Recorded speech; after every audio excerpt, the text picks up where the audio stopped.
षोडशोपचार पूजा अभ्यास करू करू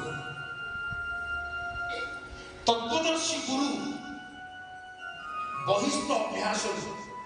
बहिरंग साधन आमको अंतरंग साधन एकमुखी कर मोर अनुरोध रमर अमलात्मा बाबाजी महाशय मैंने अच्छा शांति आनंद आश्रम शिक्षा शिविर कर वर्ष को अंत 2 थर जो थे ठाकुर तत्व विषय 15 दिन का मसे थर गोटे शिक्षा शिविर हो आउ थे ठाकुर विविध रचना केउ रचना केउ तत्व को ठाकुर किपरि बुझौछंती ताहा हेले आम जिते अबुझा पिला अच्छे किछि किछि कथा बुझी पारते तेणु मोर प्रार्थना सकल बाबाजी महाशय मान पाखे भक्त गोष्ठी पाखे प्रार्थना पहुँचे एवं आमको आदेश देले आम जा शिक्षा शिविर छात्र ही बसी गुरु कृपा पाइबू एमती अनेक भक्त उपकृत हे वर्ष पर्यटन 2 थर 15 दिनिया कहना आम शुणीचु अतीत रवि बाबा थे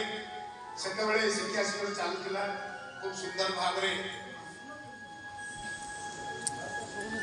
अबुझा कथा को जमी ठाकुर सहज शब्द बुझे दी जाइछंती अनुभवी संत साधक सद्गुरुदेव प्रेरणा प्रति बाबाजी महाशय मैंने शिखी शिखी दौले से कृपा प्रति रहू तेणु यही अनुरोध यही ढेंकानाल जिलार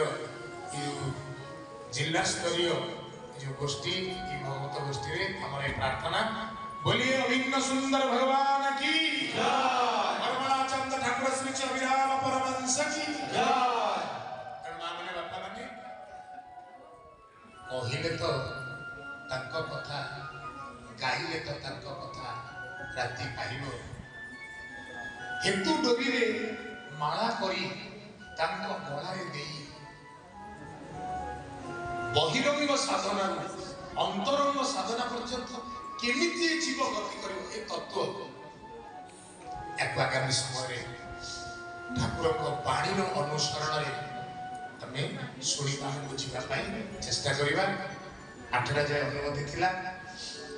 8टा 5 हेलानी वर्तमान